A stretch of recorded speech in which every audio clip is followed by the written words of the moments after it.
NMAX version 2. So naka-check engine na yan kasi yung issue nito, yung ABS niya hindi na nagana. And then ilang months na, may 3 months na po ba hindi nagana yung speedometer. And then yung speedometer niya mga 3 months na daw na hindi gumagana. So ngayon, sinaksakan muna natin siyang diagnostic tool para makita natin kung ano yung naging problema niya. So sa current niya, so dito pumapasok yung mga error niya ngayon. So ibig sabihin hindi pa siya napipix. Yan. So current, so ang problema niya ngayon, no power supply to the solenoid valve. So yan yung ABS motor niya sa dito. And then may na-detect din siya na ayan, so power supply ulit. Tapos supply voltage to the ABS ECU. Sa hydraulic niya may problema rin. And then sa kanyang history, so dito pumapasok naman yung mga na-detect niya dati na error. So yan, puno. So ilang error to? 1, 2, 3, 4, 5, 6, 7, 8, 9, 10, 11. So yan yung mga i-check natin ngayon para makita natin kung ano talaga yung naging problema niya. Pero dito tayo magpo-focus sa current niya kasi yan yung error niya ngayon. So ito yung check natin ngayon. So tatanggalin natin yung ABS motor nito kasi once na hindi na gumagana yung speedometer niya, so malamang basa na ng fluid or sunog na yung board nito. So yun yung check natin ngayon. Yan. So baklasin namin to and then pakita namin sa inyo mamaya yung itsura ng ABS motor niya tsaka board.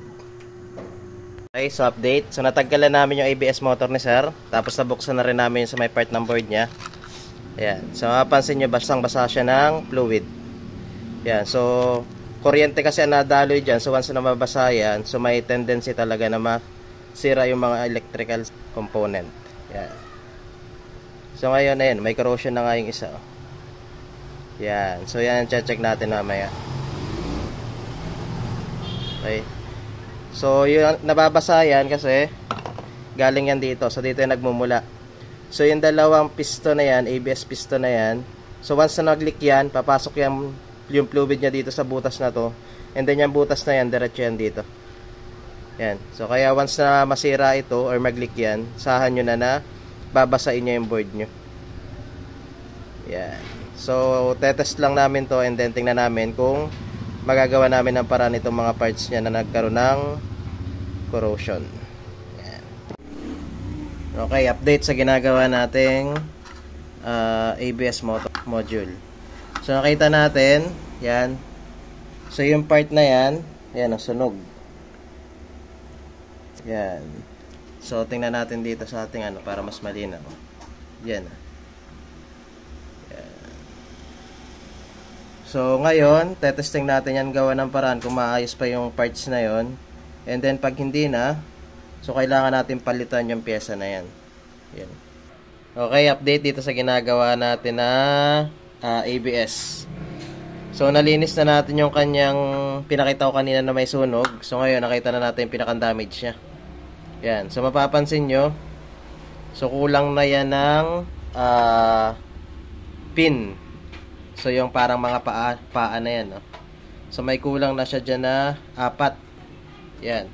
Problema, wala nang siya dito. Wala na tayong lagyan ng mapagdugsungan para hinangan siya ng bago. Ngayon, ginawa natin. So, meron tayo naman ditong extra board. So, ito na lang yung papagamit natin kay sir. Kasi ito ay mahirap na kasi pati yung board niya damage niya rin. Yan. So, kung magawa naman ito ng paraan, so, magagawin namin sana dyan. So, yung chips na yan, yung clip na yan, so papalitan namin ng bago. Problema, yung paghihinangan niya sa board, wala na rin pagkakapitan. Yan. Kaya, nirecommend ko kay sir, so palitan na lang ng board. So, sa mga magpapayos nga pala, so may available tayo pa dito mga board. Yan, once nasunog yung inyong piece, yung board ng inyong ABS, or ABS module nyo, so may mga spare po tayo dito, so pwede namin yung gawa ng paraan. Kung hindi po damage yung board, so yung pyesa lang, yung chips lang papalitan namin or yung mga capacitor lang papalitan namin para mailipat doon sa inyong board. Pero itong kay sir kasi pati yung board niya damage rin. Yan. Kaya napalitan na lang siya ng board. Yan. So ngayon, sasalpak na lang namin to doon. So pati yung dito niyan, pinalitan na rin namin yan ng ABS piston. Tapos yung carbon brush pinalitan na rin namin pa.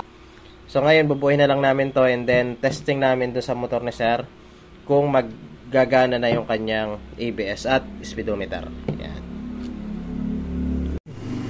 So update ito sa ginagawa nating NMAX, yung ABS. So nabuo na natin yung kanyang ABS, so hindi ko pa lang nalalagyan ng cover kasi tetesting muna natin. So nakasaksak na dyan yung diagnostic tool natin. So punta lang tayo sa ABS. Yan. And then punta tayo sa diagnostic. Yan. So ngayon tatry natin kung aandar na yung kanyang ABS mode. Bitaw. Yun. Yan. So mapansin nyo, mandar na siya. Bitaw to. Yan. Okay. So yan. So ibig sabihin, okay na yung kanyang ABS. So nagana na siya kasi umuugong na yung kanyang motor. So ngayon, ikakabit na lang natin ito doon, so ipipix na lang natin yung cover niya, and then try ulit natin siya mamaya kung gagana na yung kanyang speedometer at mawawala na yung ABS indicator. Okay? Natin yung kanyang ABS motor. Ayan, so nandun na, kakabit na. So ngayon, yung check engine niya, so binura na rin natin yan. Ayan, so ganyan dapat siya. So start. Ayan. Okay. So ngayon, tatry natin siya i-drive. Titingnan natin kung gumagana na yung kanyang speedometer. Okay. So dapat pag naka-reach na tayo ng 10 km per hour, dapat mawawala na yan. Yun. So kita nyo saglit lang kung nawala na agad yung kanyang ABS indicator dito. So off natin ulit para matry ulit. Tapos start. Yan. So testing ulit. So pag nag-10 dapat mawala. Yan. So wala na ulit. Okay. So nandito na ulit tayo sa shop. So okay na yung speedometer na sir, gumagana na. Tapos yung ABS indicator niya nawawala na rin pag nag-reach na siya ng 10 km per hour. So ibig sabihin, so okay na tong kay sir na ABS. So yan.